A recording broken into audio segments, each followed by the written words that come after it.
relaxation protocol. And go ahead and put your puppy on a mat. I love that you're outside, Brianna. That's awesome. Yes. Yeah.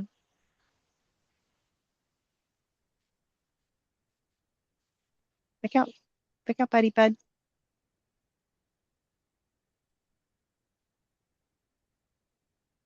And Julie just popped on. Hi, Julie. Okay, great. Hi, Julie. Hi guys, you hear me? Uh-huh. We sure can. I'm Yep. super excited to get my puppy. Yay. And Okay, here's we're my gonna. husband. This is my husband Bob. Hello. Hi, Bob. Hi. Hello. And he's gonna be joining you, I believe, at the PetSmart that's up here in Traverse City. Great. That's Awesome. exciting. Because that's not far from our house at all. So Great. yeah. Oh my Perfect. gosh.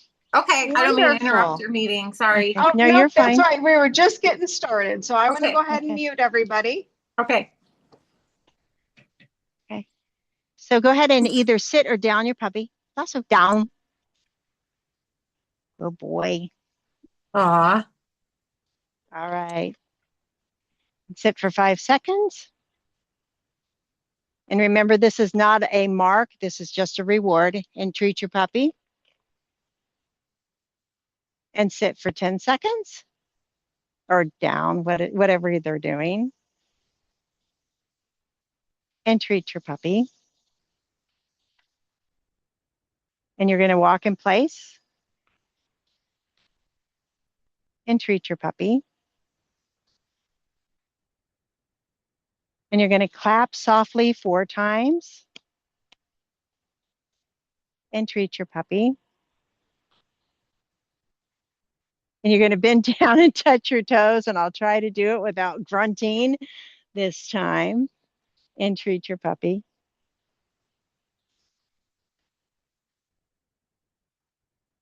And you're going to jog in place. And treat your puppy. Now we're going to try and walk halfway around. If your puppy's young, I'm not sure if we have somebody coming in that's going to have a young puppy. I wouldn't start out with this. I would just touch and bring it back and then treat them. But Lasso's used to this. So I'm going to walk halfway around and back and treat your puppy.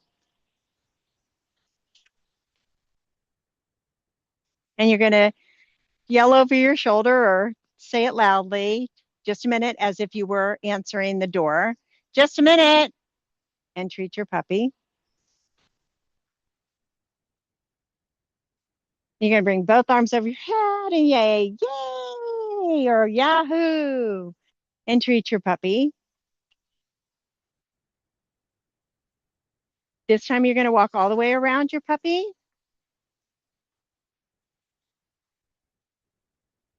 And treat your puppy. Oh, good boy. And then you're going to, let's do a jumping jack. Oh my gosh. Treat your puppy. Oh, I used to be a PE teacher. Okay, let's do high knees. And treat your puppy.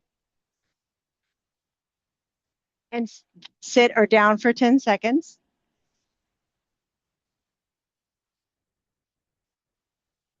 And treat your puppy.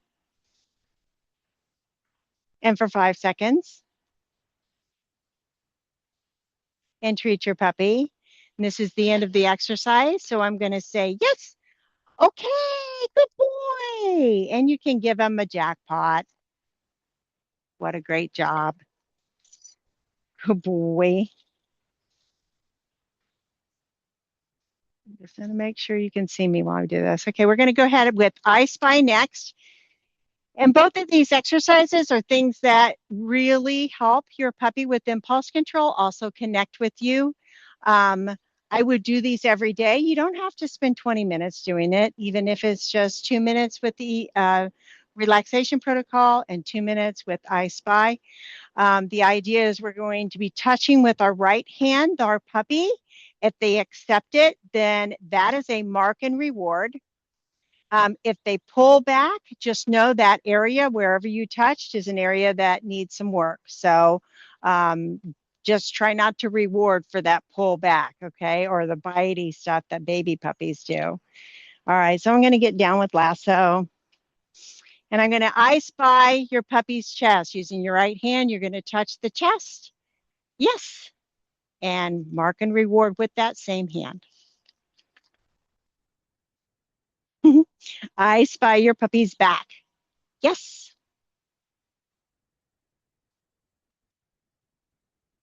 I spy your puppy's nose. Yes.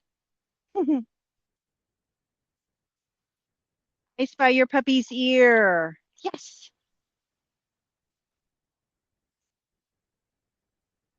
I spy your puppy's tooth. Yes. Good boy. That's not an easy one. I spy your puppy's toenail. You can do the front of the back. Okay, so lasso pulled back just a little bit. So I'm just going to disregard that and know that I need to work on that. I spy your puppy's tail. Yes. Now this time I'm going to I spy his ear, but I'm going to look inside it like I was examining it. So I spy your puppy's ear. Yes. I spy your puppy's back leg. Yes. Boy. Let's try a back toenail. I spy your puppy's back toenail. Yes. Good boy. I spy your puppy's collar. Yes. Okay, very nice. You can go ahead and release your puppy. Exercise over. Yes. Okay, good job. All righty, great job. So we're going to talk a little bit about patterns. I know this is a greeting month, that we are working on greetings, but a lot of times our puppies need to connect to us first before they can greet somebody. So pattern games are ways to help you connect with your puppy. And if you practice them in a low and distracted environment, then you can start to take them outside. So for Lasso, he does fine with them inside, but this is more challenging. There's a lot more going on here. So for us, it's a good thing to practice. Once he has it inside, we bring it outside, knowing that we may have to start all over again, which is what we had to do. All right. So our first pattern is going to be something they call ping pong. I've heard this game called ping pong, 3 different versions of it. So this is going to be our version. We're going to be starting at the back of the deck, and I'll be walking 3 steps slightly to my left, 3 steps slightly to my right. On the 3rd step, I will not mark. I will just go ahead and treat lasso. So there's no marking in the pattern game. So it looks like this. Yep.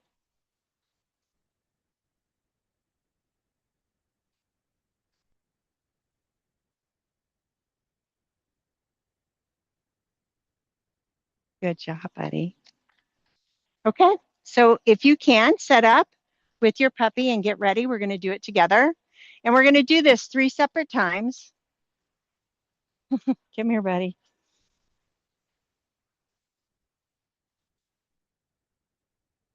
And here we go.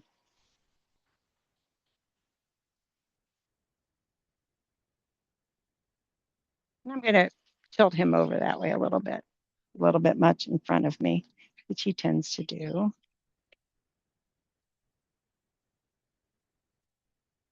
And you're treating on the 3rd step. And we're out of deck, so we're going to go back to the beginning and try again.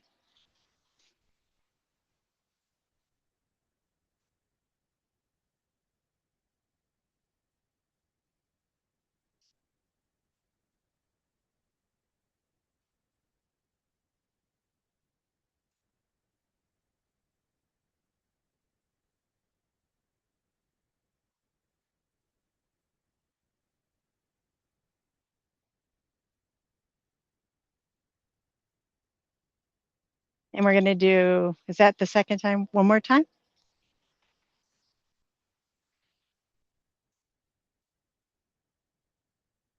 And set your puppy up. Heel. I know.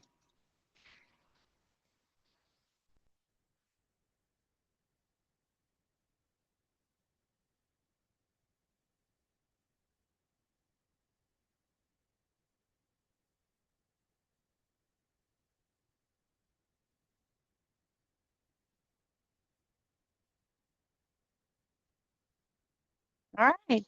How'd it go? Good job. I don't know if you could see, but Lasso sometimes tends to go in front of me. And so when that happens, I am using that treat to get him back into position so he doesn't get into the habit of crossing in front of me and tripping. Okay. I did want to mention on that treat delivery, make sure your arms are in that neutral position until you're ready to get the treat. So for example, if I say, Lasso, sit, yes, that means he did it correctly. Then I'm going to reach in, grab a treat, and put it right in his mouth. And everybody, when I hold the treat, it's going to be like this. And so I can just place it right into his mouth without him grabbing my fingers, which hurt. Not fun. So, but if you're having any trouble with that, just let us know and we can help you out with that. All right, so we're going to go on to the next game, and that's called forward and reverse. So what it looks like is we're going to be walking heel, forward 3 steps, and then I treat, and then we're going to back 2 steps. Back. Yeah. Okay, so it's forward 3 steps, back 2 steps. Now, he does know back, but again, this environment, it's not clicking, so that's okay. That's okay. I can gently pull on that leash. I can back up and he hopefully will go with me. It may not be pretty, but that's okay. All right. So here we go. I want you to walk forward 3 steps with your puppy and treat and back and treat and forward 3 steps and treat and back. Good boy. Oh, almost. Come on, buddy. Stand. Back and forward and back 2. Back. Okay. So we need to do some work on this, but you get the idea. He'll start to pick up, oh, this is the pattern. You can change the pattern later on, but right now keep the pattern exactly the same so they know when you start this game, oh yeah, I know this game.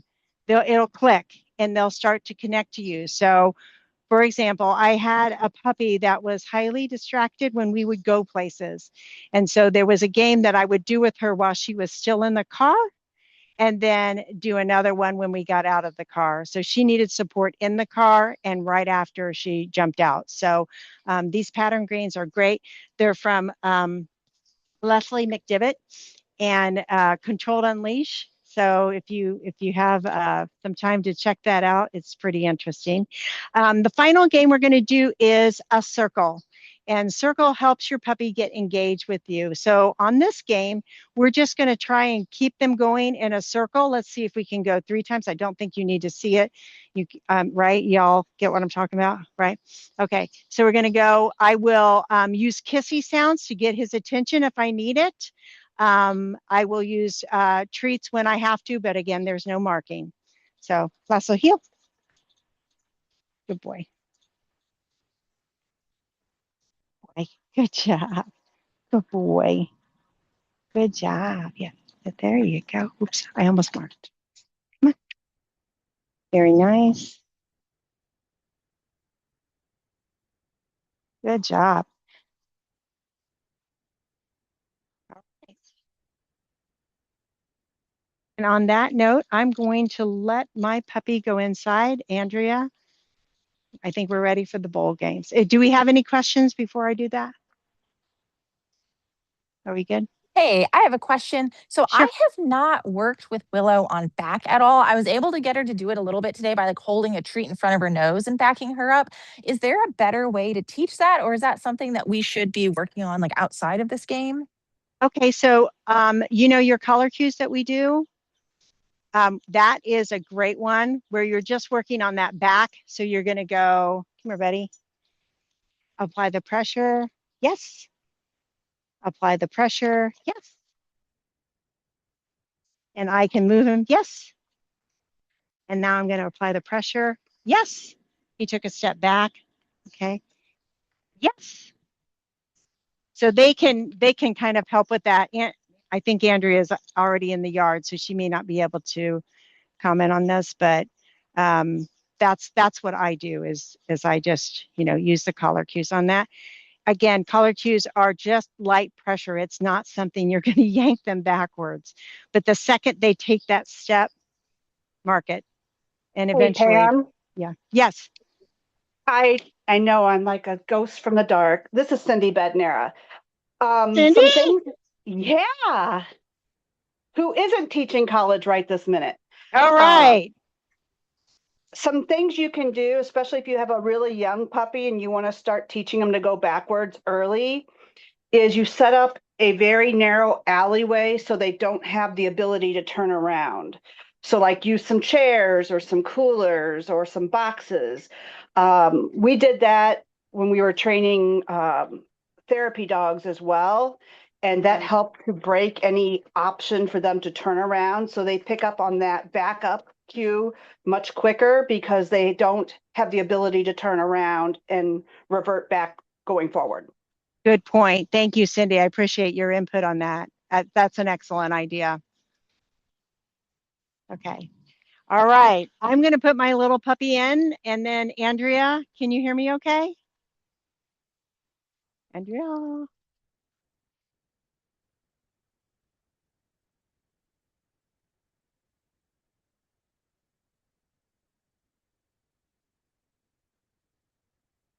Andrea, you're muted.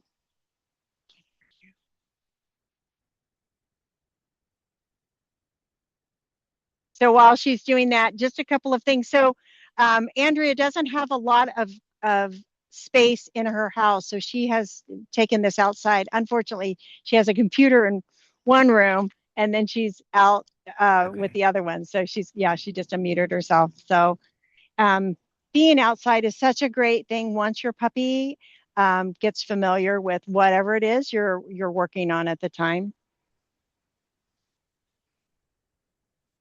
If you haven't got a headset yet and you would like one, or you haven't gotten a tripod, please let us know. There's a few left. And they're wonderful tools for this kind of thing. Okay, buddy. Inside. Go on. Come on, buddy. Let's go. Come on. Good boy.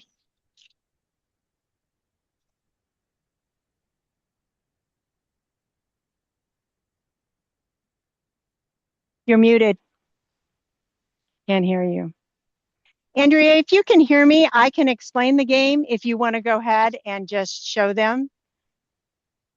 Okay.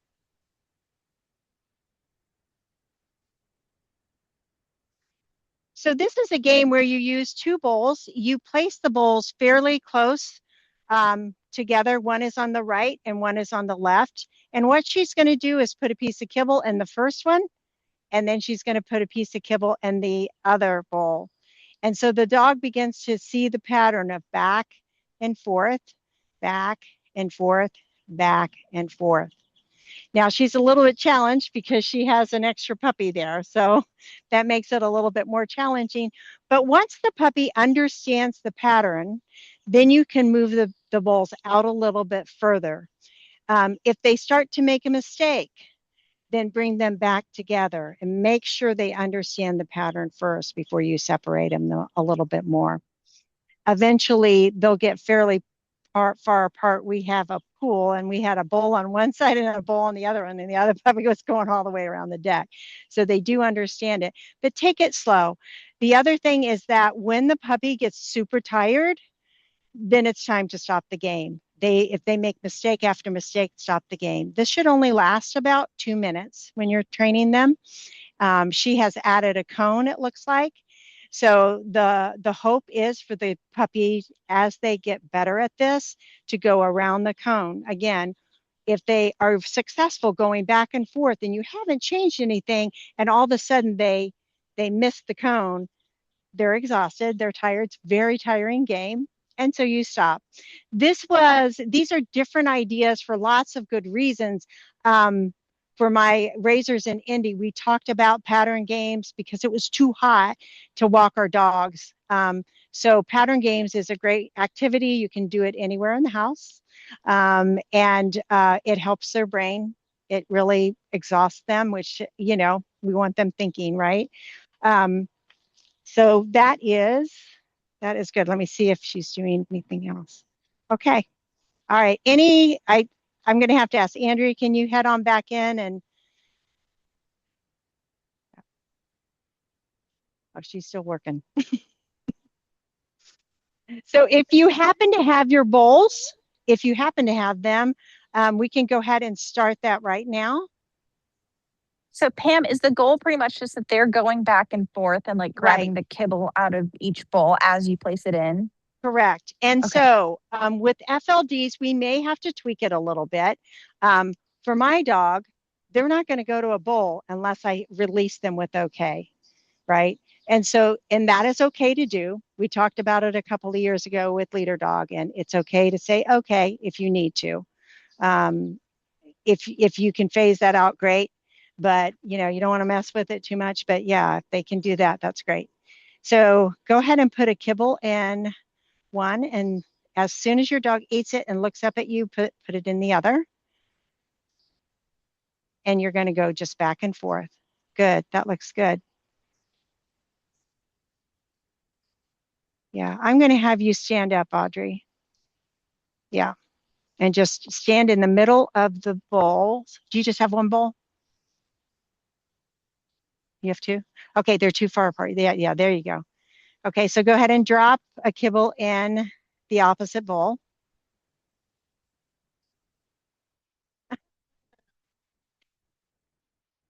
And Willow says, I'm tired. I don't want to play this game. Okay, let's reset her and see if we can get her up and going. Yeah, she's doing it on lazy mode where she lays see that? between and is like eating from each bowl. But you want her like walking back and forth? Yeah, Is that yeah. Okay, cool. So go ahead and reset her. There you go. Now drop it.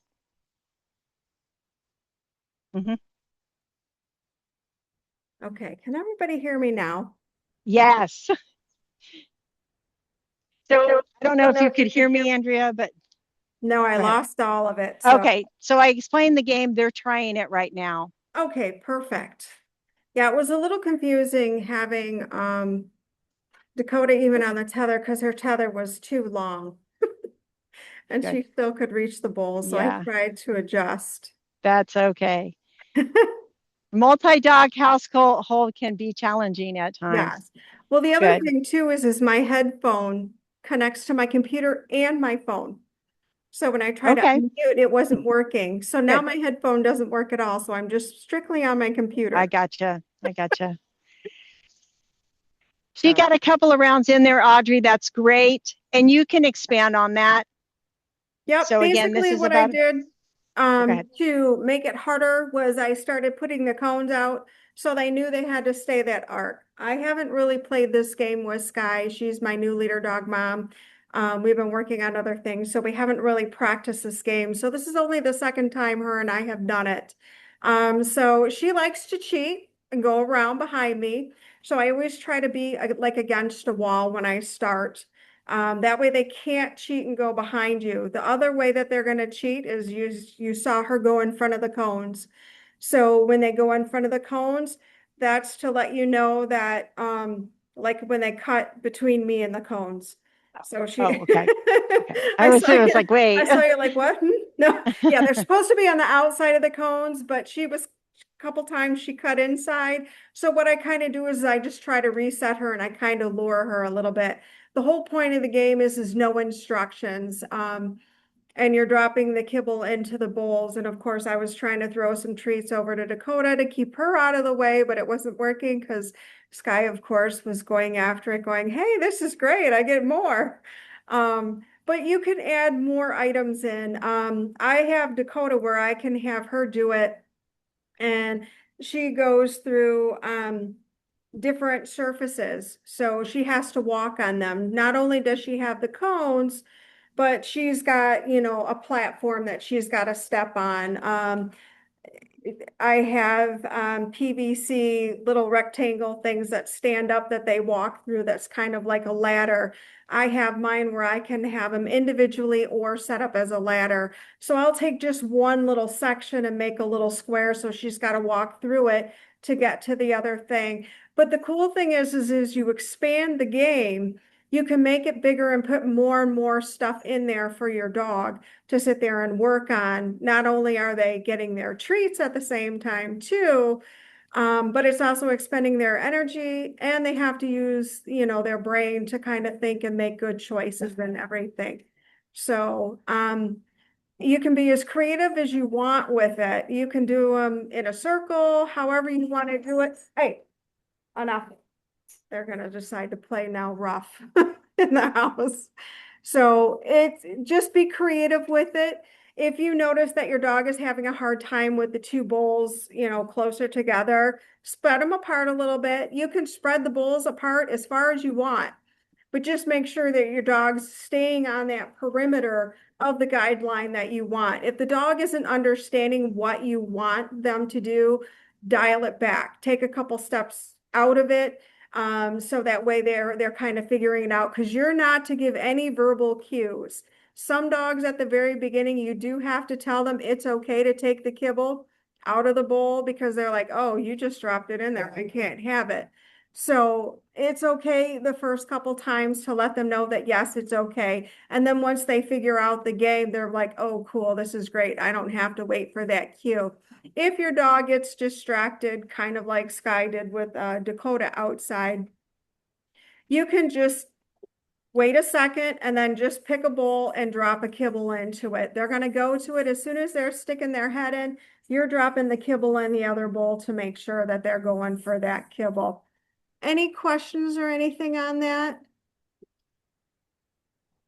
All right, cool. It's pretty simple. So you can make it as simple or as complex as you want with your dog based on your dog's, you know, understanding of what the game is and how they're doing with it. So One thing I would like to mention is just don't go too fast on it. You know, make sure they get the pattern before you start to expand it. So, and all right, sometimes you guys, this looks great. Any questions over this? Any problems we're having? No? All good? Yeah. yeah, if anyone's got any other questions about anything, even, you know, not from today's class or anything, feel free to unmute and ask.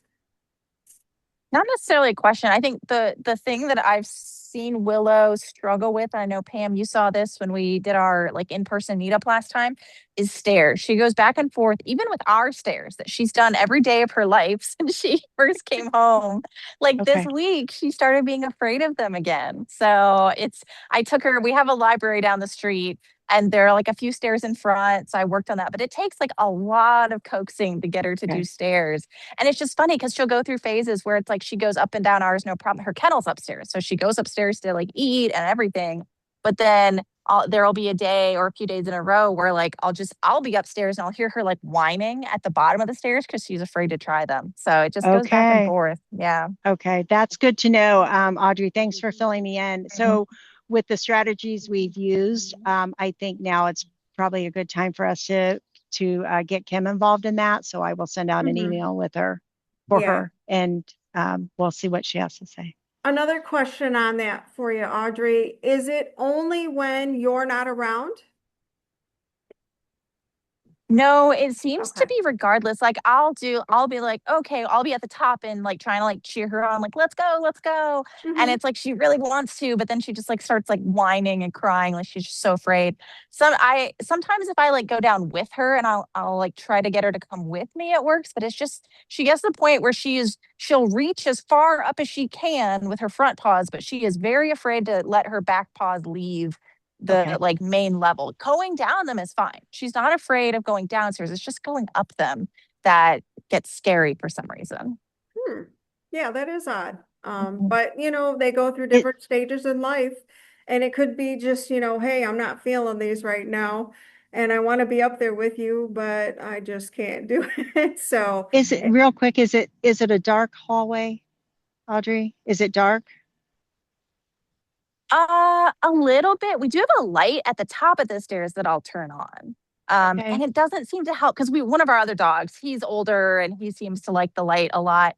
But even like this was broad daylight. I took her out to the Okay. library and she did eventually go up them. We kind of like backed off them for a little bit and then like kind of got Mhm. a faster start. So mhm, she came up them.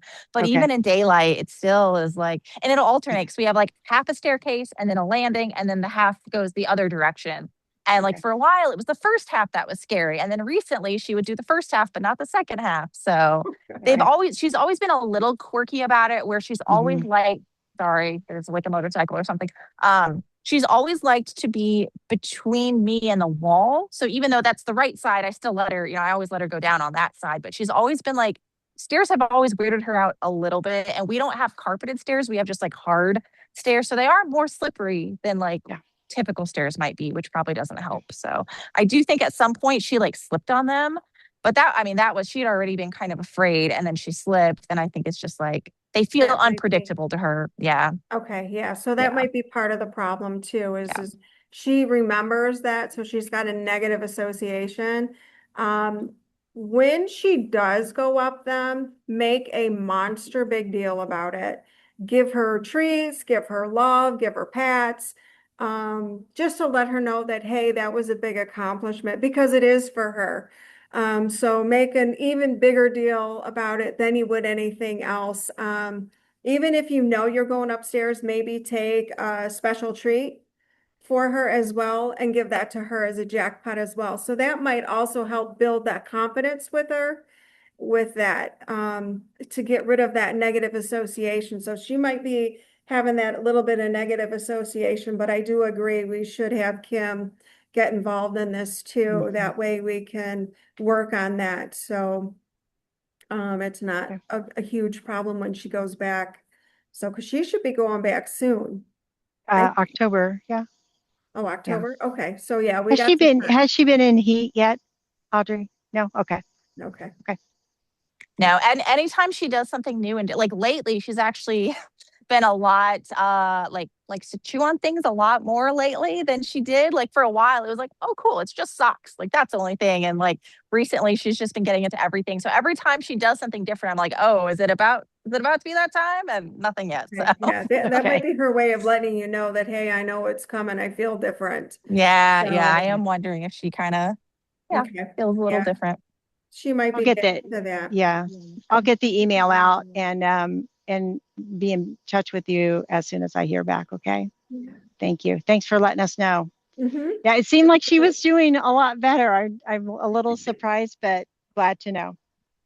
But we also Thank have you. to remember, dogs aren't linear either. They go forward, they go backwards, they Yeah, go in that's true. loops and circles. So that, I mean, that's okay. It's pretty Yeah, typical, and and you're she's still doing a a great puppy. job. You're doing a great job, Audrey. I've seen you with her, and you're a super raiser. It's just you just nah. Yeah, they have their moments. So, and Yeah, we they just kind of got do. to go with that ebb and flow of it. So, Okay, any thanks other for letting us know. questions anyone has about, or concerns or anything? Okay. One thing I wanted to mention, I know last time, we had a question about puppies sleeping on the floor, and going back to, looking at the new manual, and verifying with Kim and talking with her about it and everything. They said they do like the puppies to sleep in their crates at night because it gives them their safe space. And it also helps with their transition back to leader dogs. Sometimes when they go into their village and they're in their suite at night, if they're having a hard time, they will put a crate in there for them. So they have a little bit more comfort. The other thing, if your dog is, you know, is okay and usually sleeps on a pillow next to your bed, we ask that you tether them. That way they can't have free reign of the house or the room or anything. It gives them enough room where they can get up and adjust and maybe stretch their legs a little bit and then lay back down. That's good. But at least the last month to 2 weeks before they go back to leader dog, please make sure that they are sleeping in their crate, because that is going to possibly be a security for them when that transition happens at leader dogs as well. The other thing I wanted to mention was, I know most people probably don't ever think about this, but I know with our leader dog moms a lot, it makes sense even with a puppy, because they get into things, is to have a first aid kit readily available. Usually if they eat something that they're not supposed to, you're supposed to induce vomiting, but there are things that you don't induce vomiting on. First thing we're going to do is we're going to always refer you to make sure you call leader dog before you induce vomiting on anything. Call leader dog, even if you're not home. You can call the 800 number. Everybody should have a magnet with the after hours number on it to get there to the vet clinic. If they don't answer right away, which is very common, because I know some of them have little kids, one of them has an infant. So if you leave a message, they do call you back. So they won't ignore you, and they're pretty good about when they call you back. It doesn't take very long for them to call. One of the other raisers last night as well said, I have it in my phone. Well, if you lose your phone or you forget your phone, she has it written down on a piece of paper, so that way she can borrow somebody else's phone and be able to call leader dogs as well. So just a couple little tips of advice and everything, just to be prepared in case, because you can be out and about and something happen, and oh, here you are, you're not prepared. So that can definitely be helpful as well. But a first aid kit can really come in handy too. So I have one in my car and I have one in the house just for the dogs. And I can send like a supply list with that because there's a couple other things that aren't actually in the first aid kit, but it's directly for a dog in case something happens or whatever. So I will get that out when I send the links out as well. That way everyone has it. You're not required to do it. It's just something, because we know our little puppies like to explore everything and anything, and everything goes in their mouth. So probably a good thing to have everything on hand if you need it. So if there's no other questions or anything, we can let everybody go. We thank Thank you everyone so for much. joining. Thanks for your hard work, you guys. We'll see you next month. Thank you. Thank you. I gotta stop recording here.